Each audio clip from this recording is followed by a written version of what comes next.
आत्मीय भाइयों एवं बहनों, युग परिवर्तन की पृष्ठभूमि और रूपरेखा पुस्तक से आपको पढ़कर सुना रहे थे जीवन साधना। इसी क्रम में पृष्ठ 59 से आगे पढ़कर सुनाते हैं। आइए जीवन साधना के बारे में सुनते हैं। मित्रों, आज नीति शास्त्र, धर्मशास्त्र, नागरिक शास्त्र, समाज शास्त्र, दर्शन शास्त्र, अध्यात्म शास्त्र के अनेक ग्रंथ बाजार में मिलते हैं और उन विषयों के चर्चा प्रसंग भी चलते रहते हैं, पर एक ही लाठी से सबको हाका जाता है। यह ध्यान नहीं रखा जाता कि किस वर्ग के व्यक्ति के लिए क्या उपयोगी है। इसलिए बहुत कुछ कहा लिखा जाने पर भी वह एक प्रकार से अधिकांश अन्य लोगों के लिए अरुचिकर एवं अप्रासंगिक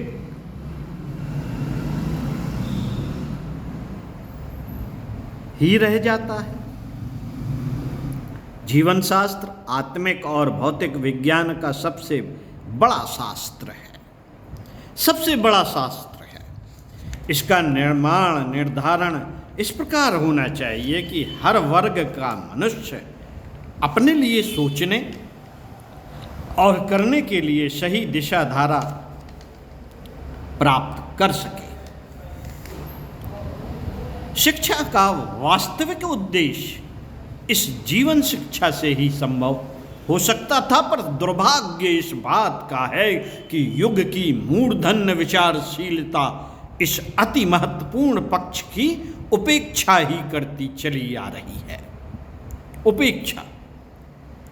उपेक्षा ही करती चली आ रही है, जबकि बौद्धिक क्षेत्र के सृजनात्मक उत्पादनों में सर्वप्रथम इसी लक्ष्य को ध्यान में रखा जाना चाहिए था। इस विषय पर जो पुस्तकें बाजार में मिलती हैं वे इतनी कम और इतनी उथली हैं कि औसत भारतीय जनता की विशेष मनःस्थिति और परिस्थिति का उसके साथ कोई व्यवहारिक तालमेल नहीं बैठता। सिद्धांतों की विवेचना मात्र से संतुष्ट हो जाने वालों को भले ही उनसे कुछ समाधान मिल सके। साथियों, आज तो ऐसे जीवन शास्त्र की आवश्यकता है जो युग प्रवाह के साथ तालमेल बिठाते हुए व्यक्ति को अधिक परिष्कृत और समाज को अधिक समुन्नत बनाने की आवश्यकता पूरी कर सके। दर्शन और व्यवहार की दोनों धाराओं में समाहित जीवन शास्त्र का सृजन और प्रशिक्षण अपने समय की सबसे बड़ी आवश्यकता है। युग परिवर्तन की दृष्टि से इस प्रयास को प्राथमिकता मिलनी चाहिए। मित्रों, आरंभ में इस प्रशिक्षण के 4 संदर्भ हाथ में लेकर चला जा सकता है। कौन कौन से 4 संदर्भ? नंबर 1 स्वास्थ्य, नंबर 2 गृह परिवार, नंबर 3 लोक व्यवहार, नंबर 4 चिंतन। साथियों, ये चारों ऐसे विषय हैं जिन्हें जीवन विद्या के अनिवार्य पक्ष कहा जा सकता है।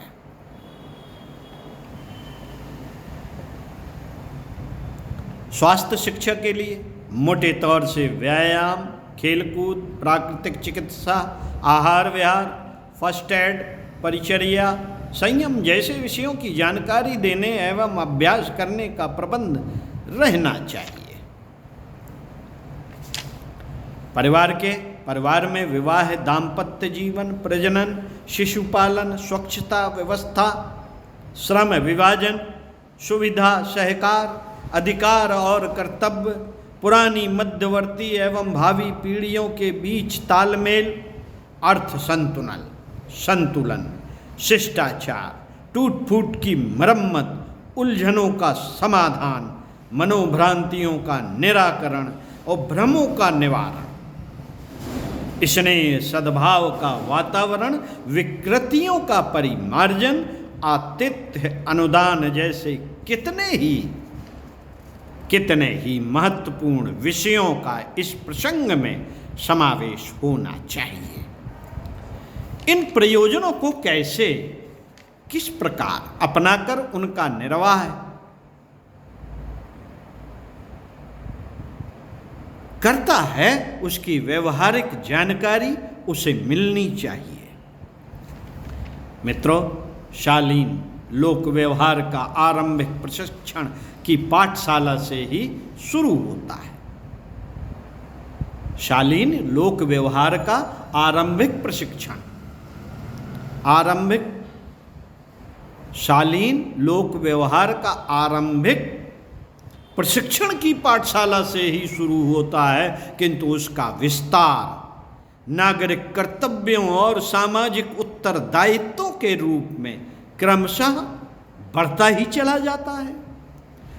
दूसरों के सम्मान एवं अधिकार की रक्षा करते हुए हम अपना पक्ष कैसे प्रस्तुत करें, यह एक ऐसी कला है जिसके न जानने से ही गलतफहमियां उत्पन्न होती हैं और झंझट खड़े होते हैं। अपना पक्ष दूसरों की गरिमा को बिना आघात पहुंचाए यदि प्रस्तुत किया जा सके तो इससे गुत्थियां उत्पन्न ही ना होने पावेंगी। यदि होंगी भी तो सरलतापूर्वक निपट भी जावेंगी। ईमानदारी, समय का पालन, आवश्यकता की पूर्ति, उत्तरदायित्वों का निर्वाह, मानवीय मर्यादाओं की रक्षा जैसे तत्व को ध्यान में रखते हुए यदि दूसरों के साथ व्यवहार करने की संतुलित नीति अपनाई जा सके तो उसका प्रभाव पारस्परिक सौजन्य की रक्षा ही नहीं, अभिवृद्धि में भी सहायक हो सकता है। मित्रों, मधुर वाणी से लेकर स्नेह सिक्त व्यवहार की अनेकों विशेषताएं ऐसी हैं जिन्हें स्वभाव का अंग बना लेने पर स्वयं प्रसन्न रहने और दूसरों को प्रसन्न रखने के अवसर पग पग पर प्राप्त होते रह सकते हैं। यह अभ्यास कैसे डाला और अनगढ़ मन को कैसे बहलाया जा सकता है, इसे जीवन साधना का शिष्टाचार पक्ष कह सकते हैं। मित्रों, चिंतन में जीवन दर्शन के अध्यात्म के सभी तथ्य सम्मिलित हैं। चिंतन में सभी तथ्य सम्मिलित हैं जिसमें जीवन की गरिमा, उसके साथ जुड़ी हुई ईश्वरीय इच्छा, पूर्णता, प्राप्त करने का लक्ष्य, स्वर्ग मुक्ति सदगति की एवं दिशा प्राप्ति की सुनिश्चितता, मन स्थित के अनुरूप परिस्थितियां बनने का लक्ष्य जैसे दार्शनिक सिद्धांतों में दार्शनिकता का समावेश होता है।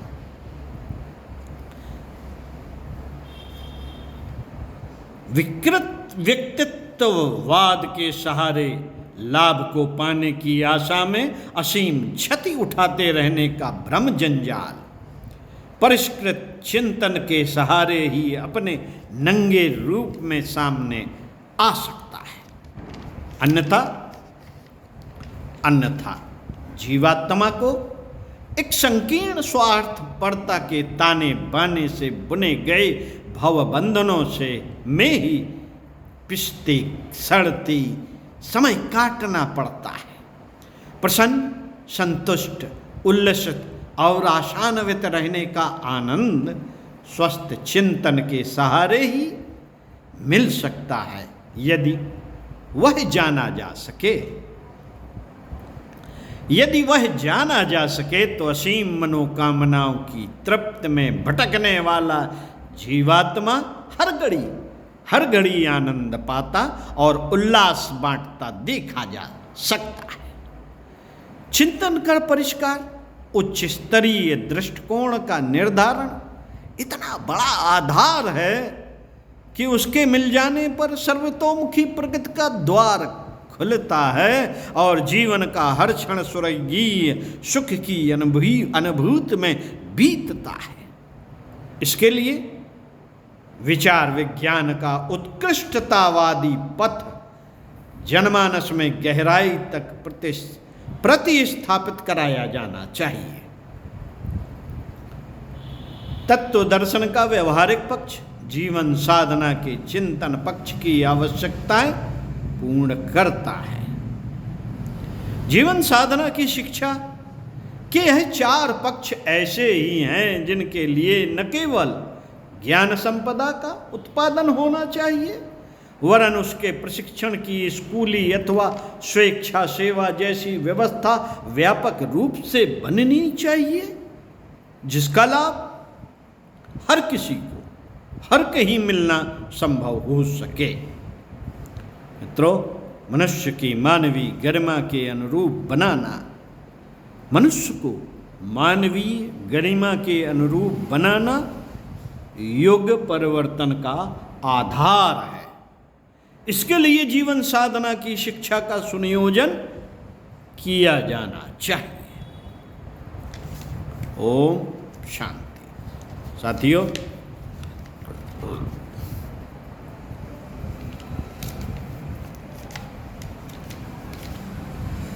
पांचवा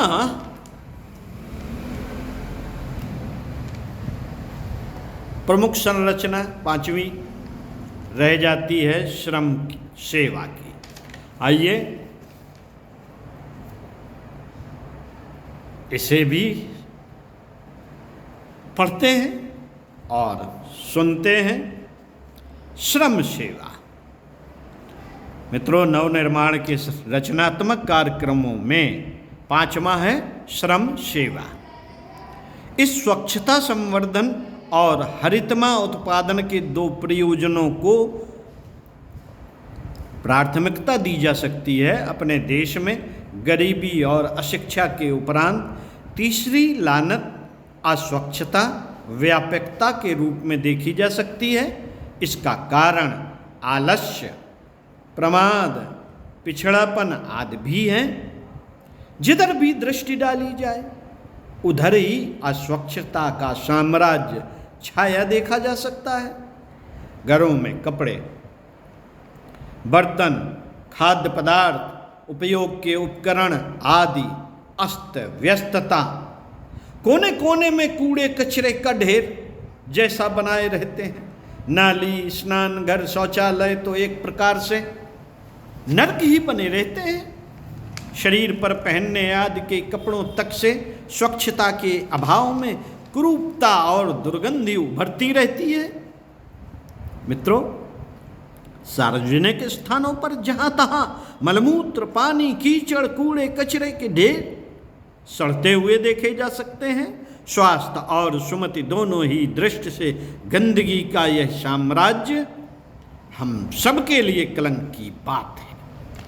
हम में से प्रत्येक को गंदगी निवारण और स्वच्छता संवर्धन की दृष्टि रखनी चाहिए और जहां भी जाएं वह व्यक्तिगत रूप से तथा साथियों की सहायता से स्वच्छता बढ़ाने का प्रयत्न करना चाहिए।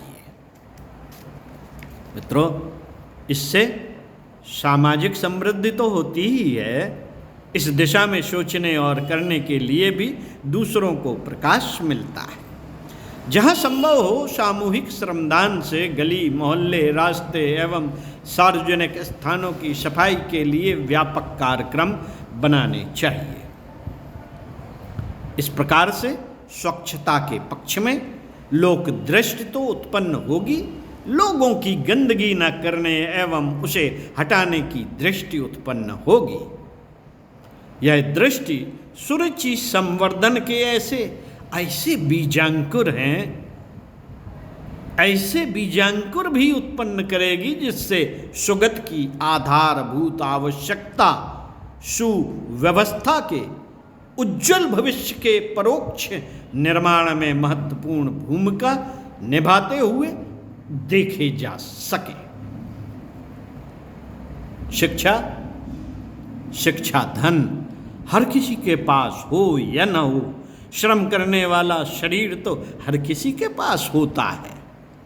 स्वच्छता अभियान में श्रम साधन जुटाने भर से बहुत कुछ काम बन सकता है। गंदगी निवारण निषेधात्मक पक्ष है। गंदगी निवारण निषेधात्मक पक्ष है। विधेयात्मक पक्ष के रूप में हरितमा संवर्धन को कहा जा सकता है। सर्वविदित है कि पेड़ पौधे ही जीवन निर्वाह को 3/4 आवश्यकता पूरी कर सकते हैं। जीवन निर्वाह की हरितमा घटाने में अन्न जल एवं वायु की मात्रा एवं उत्कृष्टता घटती है। इससे स्वास्थ्य संकट ही उत्पन्न नहीं होता, जीवन क्षेत्र का अवरोध भी उठ खड़ा होता है। हरितमा शोभा सूरज की दृष्टि से प्रकृति का सर्वोत्तम उपहार है। उसकी समीपता से सौंदर्य का स्वाभाविक आनंद मिलता है। आर्थिक और भौतिक लाभ तो उनसे अनेकों हैं। मित्रों, जहाँ भी उपयुक्त स्थल हो, फलों की छाया की, लकड़ियों की आवश्यकता पूरी करने वाले पेड़ लगाने का अवसर तलाश करते रहना चाहिए। घर आंगन को फूल बेल घास की हरितमा से सुसज्जित रखने की आदत पड़नी चाहिए। पक्के घरों में भी टोकरियों, गमलों, लकड़ियों की पेटियों, घड़ों के पेंदे आदि में शाक भाजी बोई जा सकती है। इससे शिशु पालन, पशुपालन जैसा आनंद मिलता और सृजन का स्वभाव पनपता है। अपने श्रम से उगाई हुई शाक भाजी अपना अनोखा ही स्वाद और आनंद प्रदान करती है। अपने देश की बढ़ती हुई आबादी में खाद्य संकट आए दिन खड़ा रहता है। प्रायः विदेशों से अन्न मंगाने की आवश्यकता पड़ती रहती है। अधिक खाद्य उत्पादन के लिए किसान से लेकर हर किसी की दृष्टि रहनी चाहिए। अधिक खाद्य उत्पादन के लिए जोत की जमीन के अतिरिक्त निजी उपयोग में जहाँ जिसके पास जितनी भूमि हो उसका उपयोग खाद्य उत्पादन के लिए होना चाहिए। फूल बेलों की तो शोभा सज्जा में ही गिना जाएगा, पर फलदार वृक्षों से लेकर शाक भाजी और अनाज तक सभी को खाद्य में गिना जा सकता है। इस दिशा में व्यक्तिगत प्रयत्नों से लेकर सामूहिक श्रमदान तक के जहाँ भी जो भी प्रयत्न बन पड़े उनके लिए उत्साहपूर्वक प्रयत्न चलने चाहिए। आत्मीय भाइयों एवं बहनों, श्रमदान सर्वसुलभ और हर स्थिति के लिए सरल संभव है। सृजन की दृष्टि चलने पर हर मनुष्य को कुछ ना कुछ करना ही होगा। अन्य प्रयत्नों में योग्यता, भाव साधना आदि की कठिनाई आ सकती है, पर श्रमदान तो अकेले ही करते रहा जा सकता है। श्रमदान में क्या दिक्कत है? जहाँ गंदगी देखी उधर सफाई शुरू कर दो, पेड़ पौधों की कटाई छटाई शुरू कर दो, गुड़ाई निड़ाई शुरू कर दो। ये तो किया ही जा सकता है। साथियों,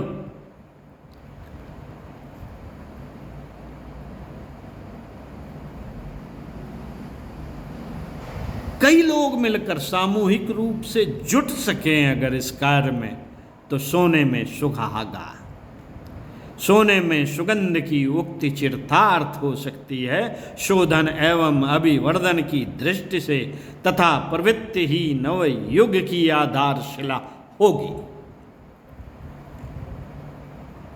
प्रवृत्ति ही नवयुग की आधारशिला होगी। उसे श्रमदान जैसे छोटे कार्यों से आरंभ किया जा सकता है और प्रगति के उच्च शिखर पर पहुंचा जा सकता है, जहां व्यक्ति को देवत्व से सुसज्जित और समाज को स्वर्गीय समृद्धि से सुसंपन्न देखा जा सके। ओम शांति।